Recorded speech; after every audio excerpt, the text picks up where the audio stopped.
Hey, Captain Phil McCulley from the Newton Fire Department. Bro, thanks for coming on the show. Oh, thanks for having. What is it about this city that's special to you?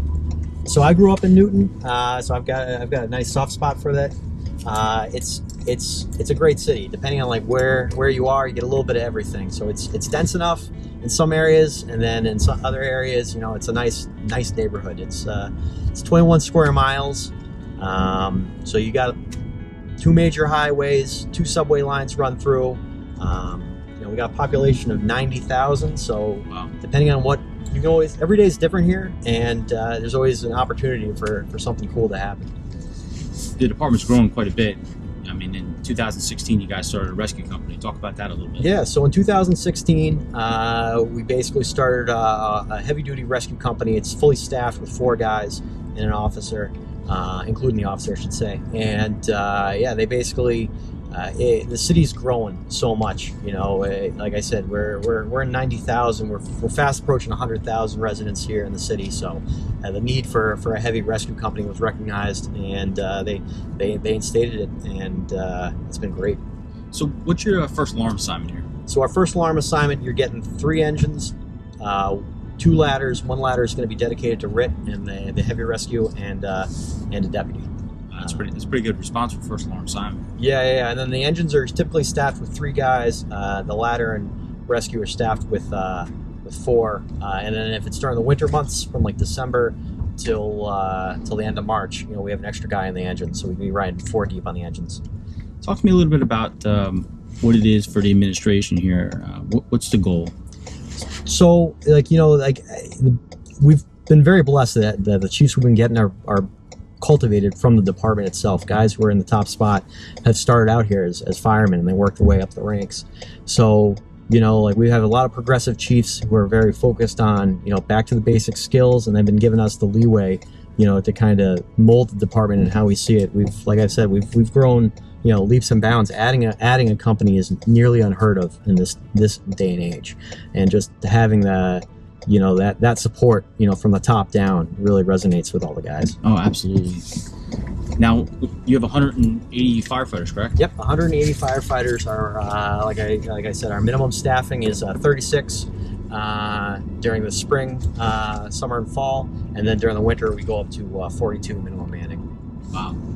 What type of call volume do you have? So we're a little shy of 10,000 runs every year. Yeah, that's a lot of runs. Yeah. Split between 6 engines, 3 ladders, a heavy rescue, and our deputy. It's everybody gets a nice slice, you know. Yeah, absolutely. And when you first started here, how much growth have you seen? It's been phenomenal. I mean, we added a company. We've seen 3 stations get redone. You know, we've seen a lot of the staff vehicles get redone. It's great to have the support from the community, and just in terms of it growing too. We've had so many developments and so many buildings turn over that it's really exciting to be working in this city. You know, just having them to have our back, you know, and to be able to support us and, you know, whatever we're pursuing. You know, we've you know, starting that heavy rescue company was just a key indicator of like just the amount of support that we have behind us. Absolutely. Talk to me as a captain of the fire department. What's your expectations of a new firefighter coming in the door here? So as the training captain, you know, like my expectations, you know, like I'll take guys, you know, off the street, guys and girls off the street, and, you know, we'll mold them, you know, into what we want. But the one critical thing that's hard to replicate is somebody passionate about the job. And like, fortunately, you know, we've got a lot of people growing up in the city here who see the firemen, who want to get involved. And we've had the last couple of recruit classes, we've had a lot of passionate guys come up the ranks, and it's really refreshing. Yeah, you know? That's the best thing to hear. You know, because it is a passion.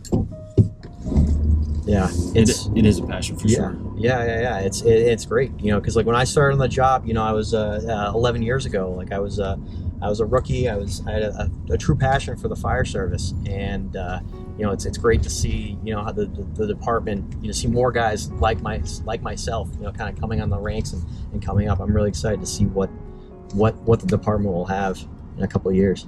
Talk to me about that museum, because that museum is phenomenal. Have it in headquarters. Yeah, so that fire museum was kind of the brainchild of one of our retired captains, or he's now retired.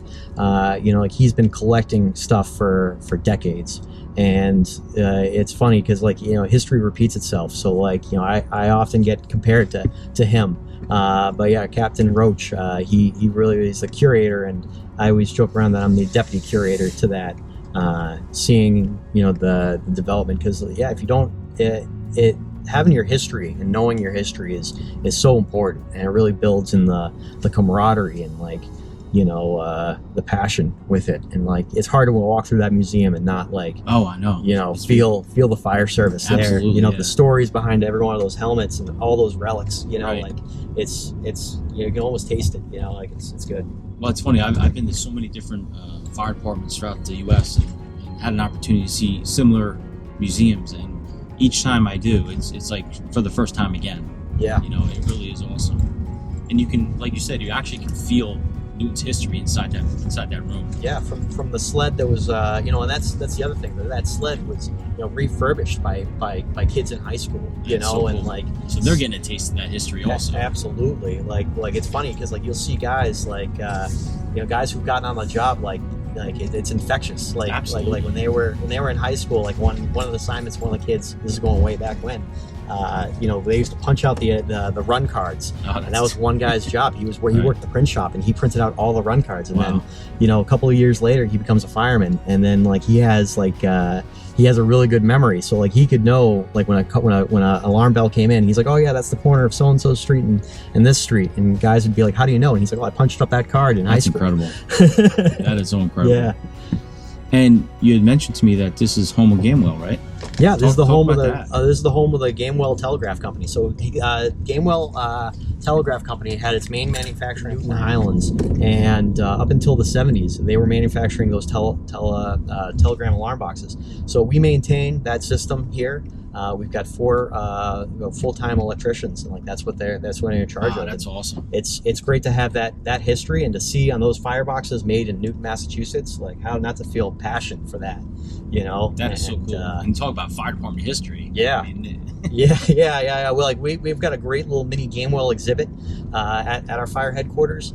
That once again, Captain Roach, through collection and beg, borrow, and steal, he grabbed a lot of those boxes, that were hung up around the city of Newton, refurbished them, and they look spectacular. They do. I love being in that room. Yeah. And it's cool. You open the door, it's like, wow. Yeah. It's like welcome back in time. Yeah. It's funny, and then the guys, we teach the guys to wind the box, and then that's always a fun day. When you give them the orientation of the probies, be like, yeah, you see, these were manufactured right here in Newton Highlands and stuff. And it's great. Now, as a new firefighter coming in, do you bring them into that museum and kind of tell them the history of the department? Yeah. We do that. We usually, our recruits go to the State Fire Academy, and when they come back for the next week, what we do is we take them through there, and we give them the fire history, the good times and the bad times. We had in the 90s, we had a pretty massive explosion in one of the manufacturing plants in Newton. One of the guys, lieutenant at the time, he got 90% of his body burned. He survived, but that's an important part to know, both the good times and the bad times, and not to repeat history, and to know that, if something, God forbid, were to happen, the brothers and sisters here are here for you, and we'll support them. And Ray was burned in that explosion. We still go out with him, the guys get together, the guys go out and all that, and it's great. That is incredible. One of my buddies, growing up, he did an internship with a fire department, and he would talk about it nonstop. So my story on getting on the job, he we both went our separate ways. He enlisted in the Marine Corps. I went to college, and then just through happenstance, the college I went to had a student fire department on there. So I got assigned to the hall with all the volunteer firemen who were also students. And then when the tone dropped, I'd be by myself, in the hall. And then I was like, oh, you know what? I'll start hanging around the station there. Became a volunteer fireman. And then you know what? I really found a passion for it. And even though I was going to school for communications, I took the civil service test, and I lucked out. I got in my hometown department, and it's been Nothing great. better than that. Yeah, it's awesome. And for when I was a probie, I was working out of my neighborhood that I grew up in, so it was great. Riding the truck that in the streets that that I was riding my bike on, and dealing with the people who like I grew up with, and it's hard to replicate that. Like that's awesome. It's a great feeling. Like I joke around, with the exception of my 2 years in fire prevention, I really haven't worked on this job. It's every day is just it's not even really coming to work. It's just hanging out and answering calls and doing some cool stuff. And I mean, you literally get paid for something you love. Something, and that's where it is. Like I said, like I always joke around. I say I work pro bono, because like I don't consider it work. Right, absolutely. Yeah. And it's funny, I go around and I talk to firefighters all over, and everyone, the people that are on the program. And people that get this job and truly love it and have a passion for it, they all say the same things. It's almost a script. Yeah. It really is. So it's awesome to talk to you. Yeah. Thanks, it's awesome. Thanks for having me. Yeah.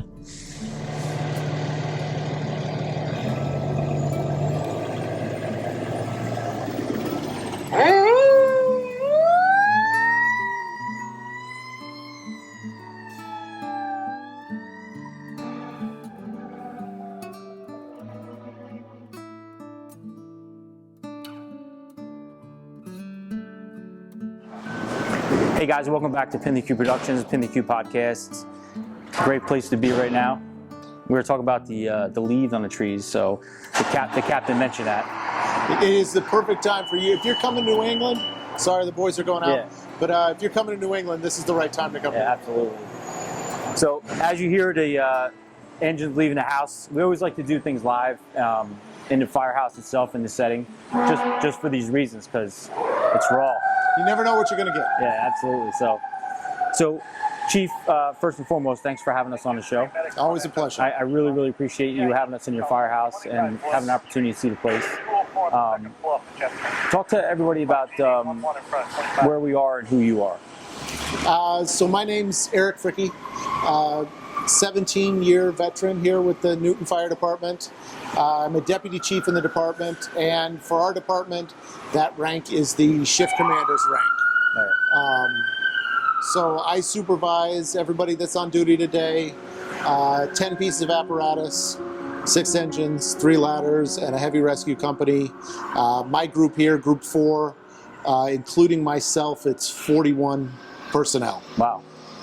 It can be a lot, and you go to other bigger departments, even around here, battalion chiefs, district chiefs, whatever you like to call them. Most of them don't have that many guys to supervise. Right. And even when we go to some of our surrounding neighbors, their whole department might only be 45 or 50 guys. Right. So it can be a lot for me, but it's, every day is something new. Newton's a city of about, on our last census, I think 88,000 people. Wow. With 2 major highways, most of Boston College, a mix of, urban, a little bit of commercial, a lot of residential. And so I like getting to see all kinds of stuff all over the place. No 2 calls are ever the same. It's a big city. Chief, talk to us a little bit about your beginnings, your humble beginnings. Now as a deputy chief in a city of size is pretty impressive. Talk to me about how it started for you. So I am not originally from Newton, which, given the civil service hiring process here in Massachusetts, is a rarity. I happen to I've got an apartment in Newton, which, for the right 18-month period, managed to make me a resident here in Newton. I'd originally gone to college to be a police officer. Okay. Saw the light, took the fire exam. You took the right exam. Yeah, took the fire exam instead at the advice of a neighbor of my mother-in-law who was a captain over in another department here in Metro Boston. Talked me into it. It just felt like the right fit. Right. It's like I said, police department, fire department, they're both public safety. I think you get at their core guys that want to do the same sort of thing for the community, applying for both jobs. And so when I decided I wasn't sure if I wanted to be a police officer, this was sort of a natural transition for me. And Newton is a I think for me, like a really good sized department. Yeah. It's not so big that you feel like you lost when you go to other parts of it. You don't know everybody on the job. It's small enough. I know everybody on the job. That's impressive at 180 guys. Right. You know, and at the same time, it's big enough that if you're a guy that's interested in promotion or advancement, there's plenty of opportunity for that. There's a good blend as far as the kinds of calls we do, the kinds of buildings and occupancies we have, the opportunities available. Again, engine rescue, right. Plus, the ladder. There's a lot of stuff. Oh, absolutely. There. I mean, in 2016, you guys started the rescue company, which is another thing to strive for. It's huge. And just for me in my 17 years, I think the good fortune to work here and the way the citizens and the government here has gotten behind the fire department. I mean, when I got on in the early 2000s, I think a lot of departments, we were struggling with older apparatus, older stations, morale was low. We had a changeover of leadership at the top, and both in the executive office here in the city, and in the corner office here at the department. Big turnover. And those two individuals that got in together were really of like mind, and between the two of them, replaced all of our apparatus. There was a time, and there still is, but for the first time in, I want to say 20 years, all of our apparatus met the NFPA standards. That's impressive. Because it's not like that everywhere in the country. No, it's not like that. Right. And they've been rehabbing and rebuilding fire stations.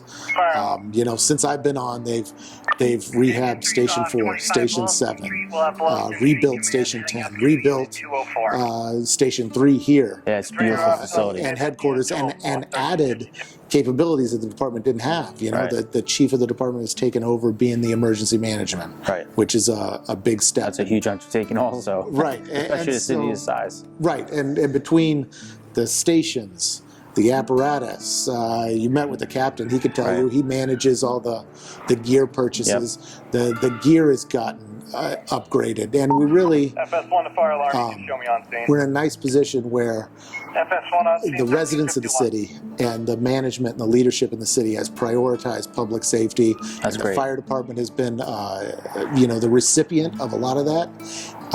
And like you said, 2016, like who is putting brand new companies into service? Honestly, especially in that time frame, I mean, there's companies closing. There's people losing their jobs. There's, in New Jersey, firefighters go on the rights list because they're trying to find work. So it's really refreshing to come here and be able to hear that your city is actually progressing when others are just trying to keep their head above water. So it's a testament to the city and a testament to the fire department. Got hired in 2004. Station 3 was Engine 3 and Engine 6. And in 2005, after I'd been on about right around a year, they cut Engine 6. Okay. And so to get Station 3 back to a two-company house with a totally different piece is something I didn't think I was going to see when they cut Engine 6. So that's going to lead me into my next question. What's it like for you to have 17 years and see the type of transition you've seen? It's humbling in some respects, right? Like it really does make you think that, like, hey, this department, this career, like it's what we make of it, right? And absolutely, it shows you that everybody, whether it's the guy on the back step of the fire department, of the engine, or the guy in the corner office at headquarters, like everybody can have an impact on where this department goes. And it's heartening for somebody who's wanted to rise up through the ranks, or has been rising up through the ranks as all of this has been going on, to see that there's opportunity to really make like lasting change in the department, not just with the guys and that you're working with. Yeah, have some kind of a real definable piece of infrastructure legacy. Right. Like, not just like the way the guys remember you, or how the guys talk about you at the kitchen table when you're not there, or what knowledge you might have passed on to them. Like, there's an opportunity here because the city works with us, because the chief of department and the mayor have been of like mind. Absolutely. There's a real chance to literally build something that's going to be around long after you're gone. The one thing I'll tell you about your fire department in my short time here is that the museum, the dedication to the game well upstairs, how clean the facility is. Every member I walked into or met has all been open arms, hi and hellos, and welcome to our station and welcome to our home. That speaks volumes about the department as a whole, and what's going on here is such a good thing, and it's really nice to see, and I commend you on this type of atmosphere, because it all starts at the top, in my opinion. Sure. Absolutely. And it's, if you go around or you see other departments, that are in different places, whether that be, they're short-staffed and they're having a hard time getting funding, or maybe they prioritize things ahead of PPE or apparatus, or, the morale is in a different place. Absolutely. And it's a real benefit to working here. There's so much operating, I don't want to say the guys don't have anything they could want, because, as you know, there's always something else the guys could want. Well, what are the two things firemen, right? They hate things the way they are, and they hate change. Right. Change and the way things are, right? But there's so many opportunities here, and you're really limited by like what you want to do with it, and that's not always that way.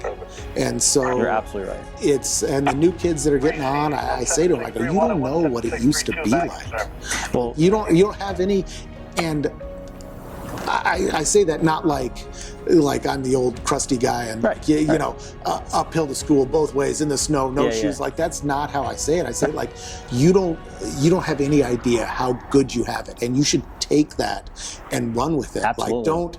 Like, there are guys legitimately now, like, I don't know why you would get beat down and burnt out the way guys used to be when they felt like City Hall didn't care about them, and like they come out into the bay, you see the truck, you're like, oh, I can't believe I have to ride this. It's again. Rusted up, and things falling off of it. We don't have that now. Like, there's no reason. All they have to do, Chief, is just go to another place. Go to a fire department next door, a few towns over, and walk into their bay, and I'm like, you know what? I don't have it so bad. Where I'm at. Sometimes it takes that. It really is, and I know I sound like a guy that's beating the trumpet but you have to understand that, like, we're in a business where people are constantly asking you to do more with less. Oh God, yeah. Right, all the time, and that's how the vast majority of fire departments operate. Is like 100%. More to do. And what are you getting? You're getting hazmat calls. You're getting more medical calls. We're going to ask you to do these inspections now, and especially recently, like, here's additional COVID precautions, and the workload is up. And by the way, your paycheck doesn't go up, and we don't have the money to do X, Y, and Z because we now have to fund this. And Newton, we have really missed a lot of that. Wow. And like I said, I'm not trying to brag. It's not everybody's situation, but it's important, at least for me. It's important that you recognize to Absolutely, recognize that, and to see that as the opportunity to take advantage of. Absolutely. It's like we've been very fortunate. Yeah. And I think we all have to step back, if you really look at it, and like appreciate, how it is here. Absolutely. Chief, it's been an absolute honor to talk to you and to get a look at the inside of the firehouse and, your perspective. In closing, before I let you off the hot seat here, I always like these questions to guys up top, right? Guys in the brass. And the question is, what's it like for you now to have to take a step back from riding backwards and now being in a position where, you got the white belt cap and you got this responsibility. This is a tremendous amount of responsibility. Sure. Talk to me a little bit what that's like for you. Honestly, if we're being honest, like, the one thing I miss the most, I miss driving the truck. Like, the idea that I'll never drive the truck again. I loved driving the truck. I loved pumping a fire. And I know that's not what a lot of guys say. Like, right. A lot of guys would say that, honest. That's the job they don't want, right? Like, you stuck up. I loved doing that stuff. And this is back pre Google Maps and directions. Oh, yeah. Where you We had actually to know the where you're going. streets, you had to know the splits. Right. You had to know where the hydrants were and where's the standpipe. And I loved being responsible for that. So there are parts of being water don't on a get me fire, wrong, man. That's an important job. There are parts of being a firefighter that I really miss. Yeah. Riding the car and being the chief, but at the same time, there are benefits to it as well, right? Yeah. And it's I enjoy the idea that there's 40 guys there that you can be a mentor to. Absolutely. I say to guys I say to the other deputies all the time, your groups exist on the gratitude of my guys that were good enough to get promoted and are now fleshing out your groups, making your groups better. My guys get good and they get promoted, and now they get to be your guys. Yeah, that's awesome.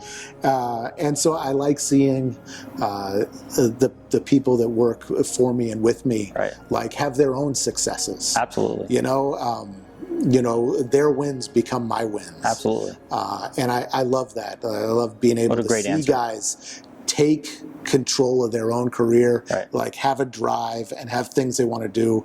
And I like seeing them succeed. I like being able to help them out whatever and whenever I can. It's awesome. And from the other side, and you're in a position to do that. Yeah, it's the captain goes around with us and he's training and safety, but he's not always on. And so I like the idea that I can shoulder some of that responsibility. Listen, if you've done what you need to do with your guys, they don't really need me on the vast majority of these calls. They know what they're supposed to do. They have the skills to do it. They have the drive, the initiative, the own personal leadership. They know what they're supposed to do. They go out and do it. They're hard chargers. They don't need me 99% of the time. And it lets me step back and, try to keep everybody safe. Try to, just step back, remind them of the things maybe they didn't think of. The 1%, the low frequency, high risk stuff that might come to it. Exactly. And that's been a challenge for me. One, to take that step back and to try to see it from the 10,000 foot view and to not get so intimately involved with all the details. And it's a big change.